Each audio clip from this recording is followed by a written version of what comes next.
어찌하여 하나님의 명령을 듣지 않습니까? 왜 당신이 지금 거짓말을 합니까? 이건 하나님의 뜻이 아닌 줄 알면서도 죄를 짓는다. 두려워하지 말고 우리 기도하자. 하나님 앞에 더 기도하자. 이사야하고 예레미야를 읽어보면 좀 비슷해요. 왜냐하면 이 남쪽 유다가 멸망할 시점에 예언을 했던 선지자들이기 때문에 남유다가 멸망할 것이다, 또 바벨론의 포로로 끌려갔다가 다시 70년 만에 돌아올 것이다, 이런 내용들이 계속 겹쳐 나오고 있어서 좀 내용이 비슷하기는 합니다만, 그러나 이 예레미야는 우리 제목에서 우리가 읽었듯이 다시 우리에게 소망을 주시는 하나님을 우리가 발견하게 됩니다. 하나님께서는 시대마다 다 사람을 쓰셔요. 하나님이 직접 하실 수도 있겠지만 사람을 부르셔서 그 사람을 통해서 역사하세요. 요즘 이 시대에 김정은, 트럼프, 또 문재인, 많은 인물들 다 하나님께서 시대마다 이렇게 쓰시기 위해서 불러내시는 것입니다.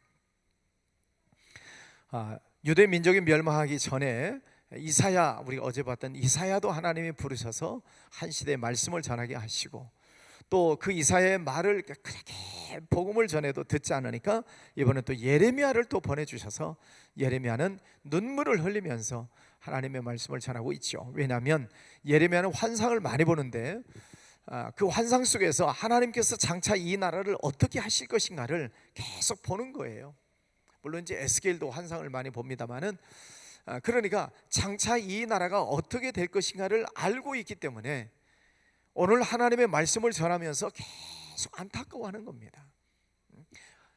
이대로 가면 망하는데, 이대로 가면 다 포로로 끌려가고 70년 동안 포로 생활을 해야 되고 그 엄청난 고통과 징계가 있다는 것을 알기 때문에 오늘 복음을 전하는 예레미야가 그토록 안타깝게 눈물을 흘리면서 복음을 전하는 것입니다.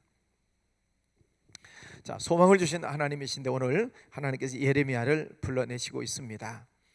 자, 우리가 1장으로 가서 한번 보시겠습니다. 예레미야 1장. 예레미야는 누군가? 자, 1장 1절 읽습니다. 베냐민 땅 아나돗의 제사장들 중 힐기야의 아들 예레미야의 말이라. 제사장 힐기야의 아들 예레미야를 하나님께서 불러내시고 있습니다. 물론 하나님께서 부르시는 사람들을 보면 다양한 사람들을 부르시죠. 아모스는 뽕나무 밭에서 일하는 사람이고, 또 기드온도 양털 깎고 농사 짓는 사람이고, 많은 다양한, 모세도 양치기 하는 사람 아니겠습니까? 많은 사람들을 불러내시기는 합니다만은 오늘 특별히 이 제사장 힐기야의 집의 아들을 불러내시고 있다 하는 것입니다. 여기서 제사장이라고 하는 그 단어를 굳이 쓰는 이유가 뭐냐면은 그 제사장 집안에서 이런 인물이 나온다는 거죠. 물론 다른 집안에서도 나오긴 합니다만은 특별히 이 가문이 얼마나 중요한가 하는 것입니다.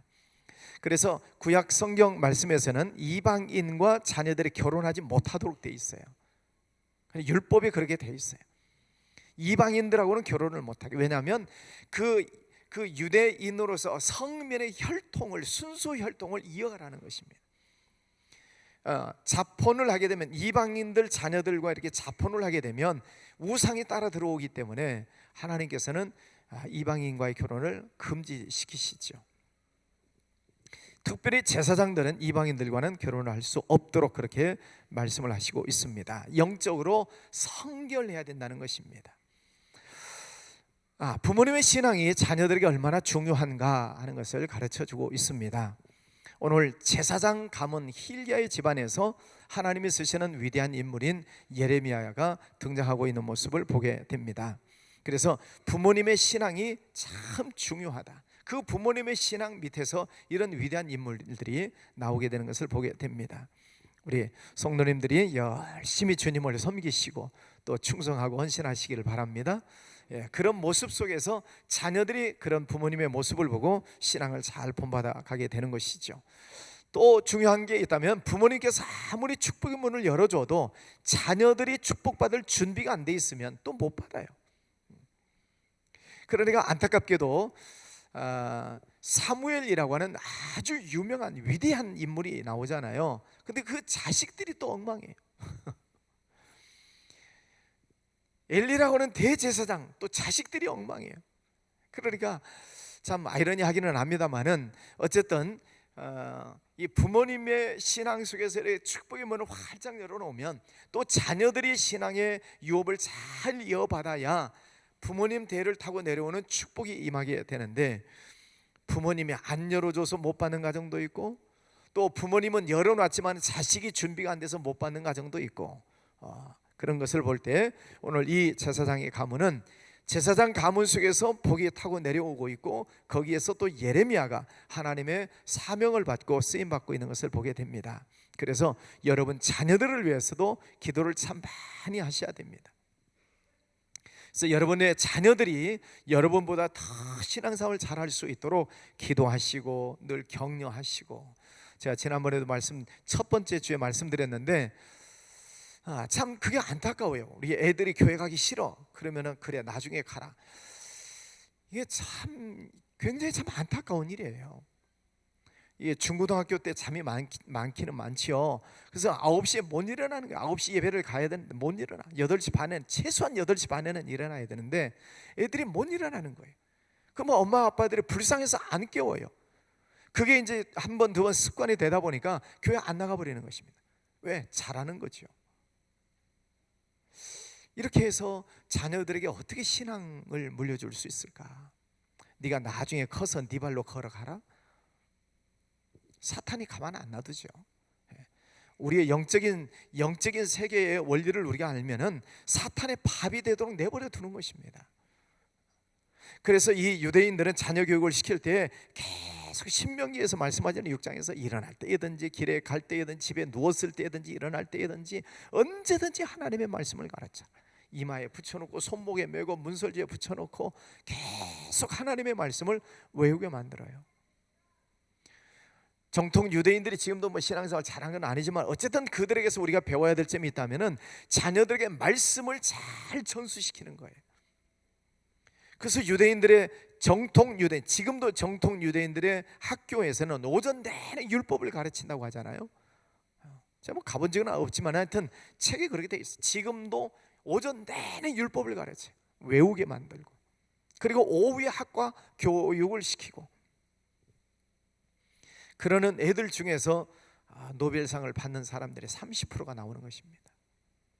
우리 생각에서는 공부를 많이 시켜야 될 걸로 생각을 하는데 아니다는 거죠. 하여튼 여러분들이 먼저 신앙생활을 잘 하시고 여러분 자녀들을 믿음으로 잘 양육을 시키셔서 여러분 가정을 통해서 이런 훌륭한 인물들이 나오기를 주의 이름으로 축복합니다. 네.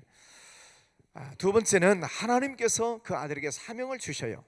2절에 아몬의 아들 유다 왕 요시야가 다스린 지 13년에 여호와의 말씀이 예레미야에게 임하였고, 제사장 가문에 있는 예레미야에게 하나님의 말씀이 임하였다.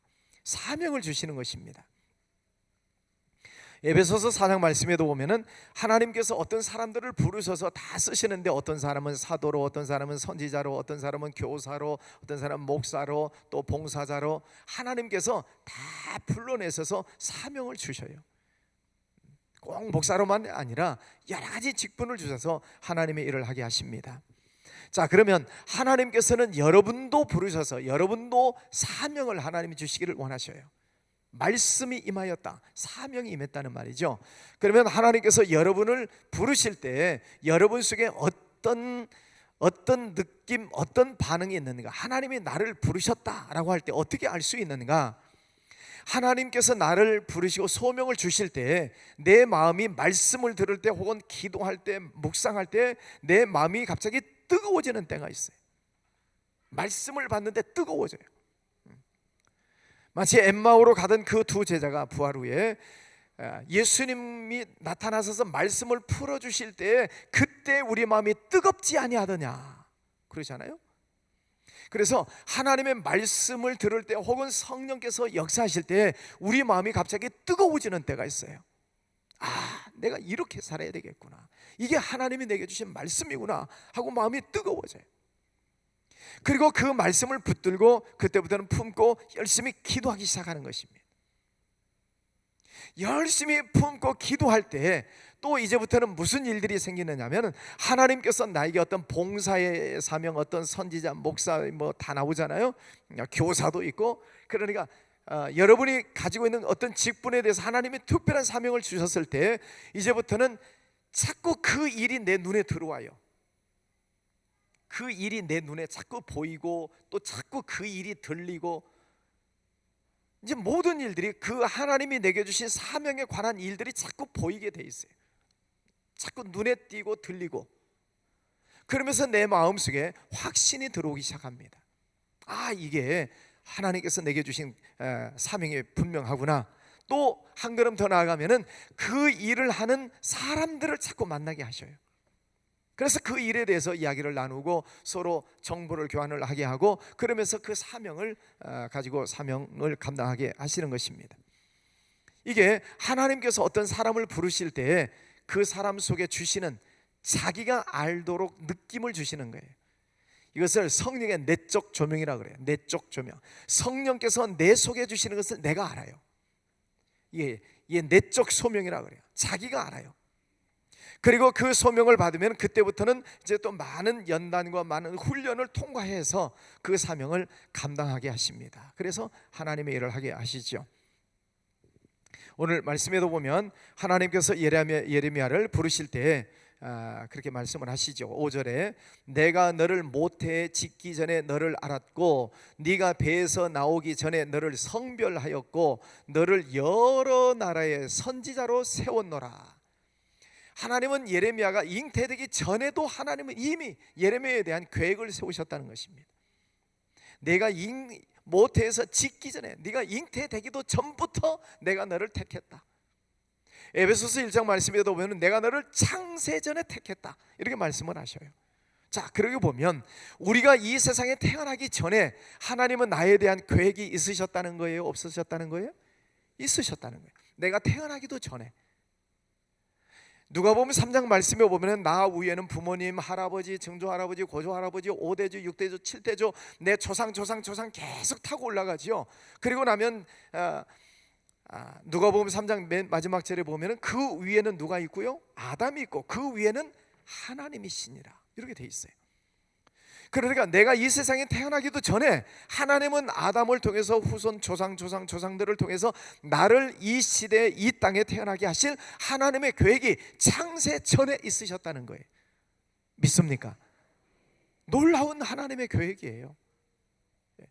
에베소서 1장 4절에 나오는 말씀이고, 오늘 여기에도 내가 너를 모태에서 짓기 전에 내가 너를 알았다. 내가 너를 배에서 나오기 전에 너를 성별했다. 하나님의 계획 속에서 예레미야가 태어난 것입니다. 여러분이 이 세상에 태어나시는 것이 우연이 아니라 하나님의 계획 속에서 태어나신 거예요. 아멘. 당신은 사랑받기 위해 태어난 사람. 사랑받기 위해서만 태어난 게 아니라 하나님께서 나에게 어떤 사명을 주셔서 그 일을 하도록 하시기 위해서 이미 하나님의 계획 속에서 우리가 이 땅에 태어났다는 말입니다. 할렐루야. 우리는 역사적 사명을 띠고 민족 중후의 역사적 사명을 띠고 이 땅에 태어났다. 조상의 빛난 을을 어쩌고 저쩌고 1968년 12월 5일 하나님께서 우리에게 소명을 주셔서 하나님의 일을 하도록 하기 위해서 우리를 불러내셨습니다. 무신론자들이 말하는 것처럼 우연히 태어난 존재가 아니라는 얘기입니다. 하나님께서 우리를 성별하셨어요. 성별, 거룩하게 구별했다. 카도시라고 하는 단어라고 말씀드렸죠. 구별했다는 것입니다. 그래서 하나님은 여러분을 쓰시려고 특별하게 구별을 하셔서 구약시대에는 나시린이라고 하는 그런 제도가 있죠. 머리에 삭도를 대지 말아라, 독주를 마시지 말아라, 부정하는 것을 만지지 말아라. 이게 무슨 말이에요? 하나님 앞에 쓰임을 받을 나시린은, 성별된 사람은 자기 스스로를 잘 관리하라는 거예요. 부정한 것 만지지 말고, 독주 마시지 말고, 머리털을 밀지 말고. 그래서 성별된 삶을 살라는 것입니다. 여러분, 하나님 앞에서 오늘날 어떤 모습으로든지 여러분이 하나님 앞에 쓰임받기를 원하십니까? 교사로 목사도 있지만은 선지자로 선교사로 아니면은 또 봉사자로 교회 안에 여러 가지 직분들 다 있으니까 하나님 앞에서 귀하게 쓰임 받기를 원하십니까? 그러면 나 스스로를 성별하셔야 돼요. 아무데나 가지 마시고 아무 사람이나 만나지 마시고 아무런 말이라고 아무렇게나 말하지 마시고 나 스스로를 늘 성별하셔야 됩니다. 그래서 가야 될 곳인지 말아야 될 곳이 구별하셔야 되고 내가 만나야 될 사람인지 만나지 말아야 될 사람인지를 구별하셔야 되고 내가 말하는 것도 행동하는 것도 또 돈을 쓰는 것도 시간을 쓰는 것도 하나님 앞에서 나 스스로를 늘 성별시켜 놔야 하나님께서 그 깨끗한 그릇을 쓰시지 않겠습니까? 세상 마음대로 살던 사람도 나중에 회개하고 하나님 다 쓰시던데요. 보세요. 세상에서 마음대로 뒹굴고 다니는 사람들이 있어요. 한마디로 그냥 깡패나 합시다. 깡패짓 못된 짓 다 하고 나서도 하나님 앞에 쓰임 받는 사람 있기는 있어요. 근데 그 과정을 보면은요, 돌아오는 과정이 엄청 힘듭니다. 우리는 결론만 보니까 깡패하다가 목사 됐다, 잘못했다, 목사 그런 사람이 있지만은 그 과정에 엄청난 고난이 있어요. 그래서 하나님 앞에 우리 자신이 성별되어 쓰임 받기를 원하신다면 나 스스로가 늘 구별된 삶을 살아야 됩니다. 그래야 하나님이 나를 쓰시지 않겠습니까? 그래서 하나님은 회개를 시키시는 거예요. 할렐루야. 제 아들에게 늘 얘기하면 죄송합니다. 제 아들 얘기해서 제 아들이 이제 신대원 졸업하고 이제 곧 목사 안수를 받잖아요. 그래서 제가 늘 일러주는 말이 너 자신을 늘 깨끗하게 해라. 어렸을 때부터 깨끗하게 너 자신을 잘 지키면 환난 없이 간다. 환난 없이. 그런데 어렸을 때부터 질퍽거리고 못된 짓 하고 나쁜 짓 하고 그리고 나서 나중에 회개하고 신학 가고 목사 되고 그 과정 속에 엄청난 험난함이 있어요. 저는 목사 세계를 알잖아요. 목사 세계를. 그래서 아들에게 너는 너 자신을 어렸을 때부터 계속 성별하게 깨끗하게 해야 된다. 그래야 하나님께서 너를 귀하게 쓰신다. 물론 쓰시는 사람이 다 귀하지만 성별하게 어렸을 때부터 깨끗하게 해놓으면 환난 없이 간다. 여러분, 오늘 이 성별 그랬잖아요. 내가 배에서 나오기 전에 너를 성별하고 거룩하게 구별했어요. 여러분 스스로를 잘 지키시기를 주의 이름으로 축복합니다. 그리고 사명을 주셨어요. 너를 여러 나라의 선지자로 세웠노라. 열방 모든 민족 위에 그들에게 복음을 전하도록 하기 위해서 하나님께서 이 예레미야를 부르셨다는 말입니다. 자, 그런데 하나님의 그 큰 사명을 받으면서 예레미야가 겁이 나는 거예요. 그렇게 큰 사명을 내가 어떻게 할 수 있습니까?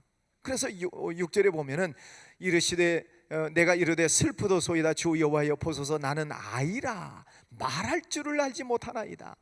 나는 아이입니다. 나는 너무 부족합니다. 그런 뜻이에요. 하나님 그렇게 큰 사명을 주시는데 저는 감당할 수가 없습니다. 저는 어린아이 같습니다. 배운 것도 작고 가진 것도 없고 아는 것도 없고 정말 저는 아이라서 할 수가 없습니다. 기도원도 그러잖아요. 나는 작은 아이라. 우리 지파에서 우리 가문에서 아버지 집안에서 나는 정말 작은 아이입니다. 나는 할 수 없습니다. 그게 진실한 고백일 수도 있겠죠. 우리 성도님들도 그래요. 집사님 이것 좀 해주세요. 아이고 저는 못해요. 그 겸손인지 안 하겠다는 뜻인지. 근데 이 예레미야도 그래요. 하나님 슬픕니다. 나는 아이입니다. 그 큰 사명, 그 열방을 향해서 복음을 외치라는 감히 그런 선지자가 나는 될 수 없습니다. 나는 말할 줄을 모릅니다. 그랬더니 하나님 말씀하시죠. 7절에 여호와께서 내게 이르시되 너는 아이라 말하지 말고 내가 너를 누구에게 보내든지 너는 가며 내가 네게 무엇을 명령하든지 너는 말할지니라. 너는 그들 때문에 두려워하지 말라. 내가 너와 함께 하여 너를 구원하리라. 나 여호와의 말이니라. 여호와께서 그의 손을 내밀어 내 입에 대시며 여호와께서 내게 이르시되 보라 내가 내 말을 내 입에 두었노라. 할렐루야. 저를 비롯해서 여러분 모두도 다 동일한 고백이실 거예요. 우리는 하나님의 일을 하기에 자격 부족이에요. 자격 미달. 나는 다 준비됐습니다. 그런 사람 어디 있겠어요? 하나님, 저는 정말 부족합니다. 연약합니다. 다 그렇죠. 근데 하나님께서 우리와 함께 하시고 내가 이를 말을 내 입에다가 두었다, 너는 두려워하지 말아라, 내가 함께 하겠다, 이렇게 말씀해 주시면 할 수 있어요, 없어요? 대답을 안 하죠. 하나님을 믿어요, 안 믿어요? 믿습니까? 예, 내가 내 자신을 보면 참 부족해요. 예, 정말 나는 자격 없습니다, 뭐 정말 못합니다. 그렇지만 하나님이 나와 함께 하신다, 임마누엘 하나님이신 것을 믿는다면 내가 하는 것이 아니라 하나님께서 내게 이르실 말씀을 내 입에다 넣어 놓으시고 성령을 우리 안에 부어주시고, 그러면 성령께서 우리 안에 능력을 주시고 그 능력을 가지고 나가면 성령께서 이를 말씀을 하게 하시고, 무너질 자 무너지게 만드시고 심판할 자 심판하게 만드시고, 하나님께서 우리를 쓰시겠다는 것이지요. 할렐루야. 그러면 하실 수 있겠습니까? 예, 성령이 우리 안에 능력을 주시면 하실 수 있겠습니까? 그러면 성령이 능력을 주셨어요, 안 주셨어요? 이미 주셨어요. 근데 믿고 행하느냐, 알고는 있지만 행하지 않느냐의 차이예요. 성령은 우리 안에 계셔요. 할렐루야. 성령 하나님, 이 온 우주 만물을 창조하신 하나님, 그 능력이 많으신 하나님이 성령으로 우리 안에 와 계시잖아요. 그것을 확실하게 믿어버리면 사도 바울처럼 내게 능력 주시는 자 안에서 내가 모든 것을 할 수 있느니라. 할렐루야. 성령 하나님을 믿으면 그런 고백을 하고 담대하게 가는 거죠.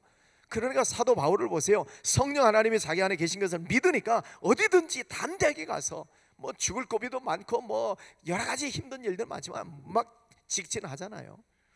그 하나님의 능력이죠. 여러분, 생활 속에서 의기소침하지 마시고 자격지심에 빠지지 마시고 늘 성령이 내 안에 계심을 믿으시고 힘있게 하나님의 사역을 감당하시기를 바랍니다. 하다가 실수하면 실수하는 거지요. 사람이 완전한 사람 어디 있어요? 실수한 것 가지고 뭐라고 하지 마세요. 안 하는 사람보다는 나아요. 하다 보면 실수할 수 있는 거예요. 그러니까 여전도 회장, 뭐 남성교 회장, 구역장, 교사, 뭐 차장 다 열심히 하세요. 하다가 실수해도 괜찮아요. 뭐 실수하면 아이고 미안합니다, 내가 부족해서 그렇습니다, 또 하나님 지혜 주세요 하고 또 가는 거죠. 뭐 저라고 실수 없겠습니까? 여러분이 안 들키려고 할 뿐이지. 저라고 왜 실수 없겠어요? 있어요. 여러분, 실수한 거 가지고 뭐라고 하지 마세요. 그러나 열심히 우리가 또 기도하고 또 협력해서, 그러니까 제가 부족하니까 또 여러분들이 도와주시고, 여러분이 부족하면 제가 또 도와드리고 합력해서 선을 이루어가는 것이죠. 할렐루야. 오늘 예레미야 그렇습니다. 나는 아이입니다, 말할 줄 모릅니다. 아니다, 내가 너와 함께 하겠다. 너 두려워하지 말아라, 내가 이를 말을 내 입에다가 넣어주겠다. 할렐루야. 그러면 되는 거 아니겠어요? 여러분, 오늘 저녁에 이 말씀을 마음에 품으시기를 바랍니다. 그래서 소망을 주시잖아요. 그래서 이 하나님으로부터 부르심을 받은 사람, 소명을 받은 사람은 그래서 늘 하나님 앞에 엎드려 기도하는 것입니다. 하나님, 오늘 또 성령 충만하게 해주세요. 오늘도 내 마음대로 살지 않게 하시고 하나님께서 주시는 말씀을 따라 살게 해주세요. 그렇게 기도하고, 또 오늘 나에게 어떤 말씀을 주실까 늘 말씀을 읽고 상고하고, 그 말씀 속에서 감동 주시는 말씀 이렇게 밑줄 그어놓고, 그래서 사명을 받은 사람은 계속 말씀 읽고 기도하고, 그러면서 말씀과 기도 이 두 개를 놓치지 않고 가는 거지요. 이게 소명을 받은 사람이에요. 군인을 보면 뭐 제가 종종 말씀드리는데, 군인은 다 같은 군인이 아니죠. 군인도 종류가 많잖아요. 저희 아들이 공익하고 있어. 옛날 방위. 집에서 먹고 자고 가요. 오후 3시에 출근해서 저녁 9시에 퇴근해요. 6시간 근무하는 군인이에요. 공익도 군인은 군인이에요, 여러분. 공익도 군인이에요. 신분은 군인입니다. 근데 이제 오후 3시에 출근을 하니까 오전 내 뭐 이제 지 나름대로 또 공부를 해. 뭐 사이버 대학 다니면서 뭐 공부하고 그러는데, 뭐 그런 군인이 다 있냐고요. 그런 군인이. 에? 제 아들 만나고 그렇다고 하지 마시고. 그런가 하면 똑같은 일반 병인데 제 전방 초소에 가서 밤잠 못 자가면서 밤새도록 지피해서 지키는 군인도 있어요. 그래도 뭐 2년 내에 다 전역해요. 뭐 2년도 안 가죠. 일반 병이 있어요. 그런가 하면은 장교가 있어요. 장교는 훈련을 더 많이 받아야 됩니다. 장군 될 사람이 있어요. 장군 될 사람은 마음 자세가 벌써 다른 거예요. 여러분, 우리나라 별을 단 장군들 보세요. 그 자세를 한번 보세요. 저는 이 장군들 하는 걸 보면은요, 자세를 봐. 자세가 달라요. 일반 병들을 이렇게 하고 뭐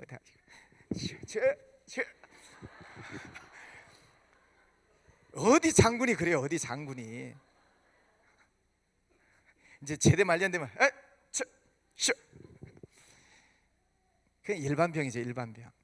근데 장교만 돼도 달라요. 벌써 소위 딱 달면은 벌써 다 달라요. 자세가 달라요. 장군이 돼 별을 달았다. 그 사람들의 자세를 한번 보세요. 얼마나 반듯한가. 자기는 장군이다, 이거 장군. 그러니까 말 한마디, 행동 거지 하나하나를 똑바로 하는 것입니다. 자기 머릿속의 생각이에요. 하나님 앞에 쓰임받는 사명자들이 있습니다. 나는 하나님 앞에서 쓰임받을 하나님의 일꾼이다. 그러면 이 인식이 내 머릿속에 박혀 있어야 돼요. 이런 게 아니죠. 그래서 어디 가서든지 여러분이 나는 하나님의 일꾼, 하나님의 사명자다라고 하는 이 의식이 머릿속에 박혀 있어야 돼요. 그래야 내가 말 하나 하는 것도, 행동 하나 하는 것도, 어느 장소에 가는 것도 구별할 줄 알아야 되고, 내가 어떤 사람을 만나는 것도 분별할 줄 알아야 되고. 왜? 하나님의 사람이. 오늘 예레미야는 그 은혜를 가지고 있는 것입니다. 여러분, 그런 축복이 있으시기를 축복합니다. 예레미야에게 하나님께서 사명을 주셔서 하나님의 말씀을 전합니다. 예언을 합니다. 이스라엘 백성들에게 하나님께서 이 땅을 심판하시는 이유가 있다는 거예요. 2장 13절 말씀에 보면 두 가지 이유가 나옵니다.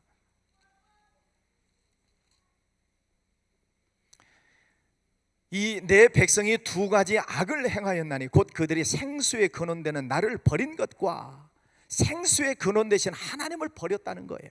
두 번째는 스스로 웅덩이를 판 것인데 그것은 그 물을 가두지 못할 터진 웅덩이를 팠다. 그 두 가지 죄악을 지금 지적하고 있는 것입니다. 이 백성들이 바벨론에 의해서 멸망당할 수밖에 없는 이유가 뭐냐? 하나님을 버렸다. 그리고 물을 담아 놓을 수 없는 터진 웅덩이를 파놓은 것이다. 그러니 아무리 물을 부어도 소용없는 것이죠. 웅덩이가 터져 있으니. 그래서 이 예레미야가 나서서 회개를 촉구하지요. 계속 회개해라. 하나님의 심판을 눈앞에 보고 있기 때문에 눈물을 흘려가면서 회개를 촉구하지만은 듣지를 않습니다. 결국은 깨진 오지병처럼 망해버리는 것이죠. 그들은 하나님의 경고를 무시하는 것 때문에 바벨론에 70년 동안 포로 생활을 합니다. 여러분, 포로 생활, 그냥 우리는 말로 포로 생활이지 70년 동안 종로로 단다고 생각해 보세요. 민족적인 얼마나 수치스러운 일이고 나라가 망해버린 것입니다. 나라가 망해버렸어요. 언제 한번 이 다큐멘터리가 나옵니다. 다큐멘터리. 그 한국인의 밥상인가요? 최불암 선생님 하시는 그 한국인의 밥상이 있죠. 거기에 멕시코인들이 나온 데 있어요. 멕시코 애니깽이라고 하죠. 우리나라 그 1900 초기에 이렇게 사탕수수밭으로 막 돈 벌러 간다고 갔던 사람들이 있어요. 그때 돈 벌러 간다는, 돈을 많이 번다는 것 때문에 그때 멕시코로 하와이로 이렇게 사탕수수 농장에 돈 벌러 간 분들이 많이 있었어요. 굉장히 많았어요. 근데 그 멕시코 사람들의 삶을 이렇게 그 다큐멘터리 해준 게 있었는데요.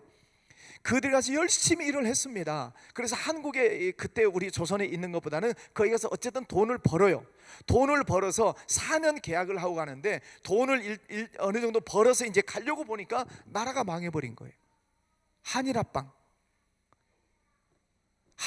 돼서 나라가 없어져 버린 거예요. 그러니까 돌아가야 되는데, 한국에 돌아가야 되는데 너희 나라가 없다는 겁니다. 안 보내주는 거예요. 너희 나라 망해서 없다. 그래가지고 그 멕시코로 간 그 조상들이 그 땅에 그냥 할 수 없이 묵혀서 사는 거예요. 그 후손들의 이야기가 이렇게 쭉 나오는데요, 참 눈물 나더라고요. 나라를 잃어버리면 저렇게 되는구나. 돌아가고 싶어도 못 가는 거예요. 이 이스라엘 백성들 하나님의 말씀을 거역하고 우상 숭배하고 각종 죄악에 빠졌다가 70년 동안 바벨론 포로로 끌려갑니다. 근데 그 70년 만에 돌아올 걸 생각도 못하는 것이죠. 그것을 외치고 있는 거죠. 계속 그래서 회개하고 돌아와라. 어제 이사야를 통해서도 그 주변 족속들을 하나님께서 다 심판하시잖아요. 근데 오늘 이 예레미야에서도 똑같이 나와요. 46장부터 51장까지를 보면은 그 주변국들, 애굽, 블레셋, 모압, 암몬, 에돔, 다메섹, 게달, 하솔, 엘람, 바벨론 등등 그 모든 민족들을 하나님께서 다 심판하시겠다. 어제도 그랬잖아요. 이사야를 통해서. 우상 숭배하면 이렇게 망한다, 교만 떨다가 저렇게 망한다, 하나님께서 다 보여주시면서, 그러니 이 남유다 백성들아 회개하고 돌아와라, 주변국을 보여주시면서. 그런데도 깨닫지를 못하는 거죠. 그래서 우리는 하나님의 말씀을 듣고 깨닫는 사람이 가장 복된 사람이고, 한 단계 내려가면은 주변에서 일어나는 사건들을 보고 아이고 저렇게 살면 안 되겠구나, 나도 큰일 나겠다, 그래서 깜짝 놀라서 깨닫는다면 두 번째 복 있는 사람이고, 그렇지 않고 한 방 얻어맞고 돌아오는 것은 아프잖아요. 하나님 앞에 얻어맞고 돌아왔다는 사람 많잖아요. 하나님이 나를 치셨어요. 슬픈 일이죠. 돌아와서 다행이기는 하지만은 한 대 얻어맞고 돌아오면 얼마나 고통스러워요.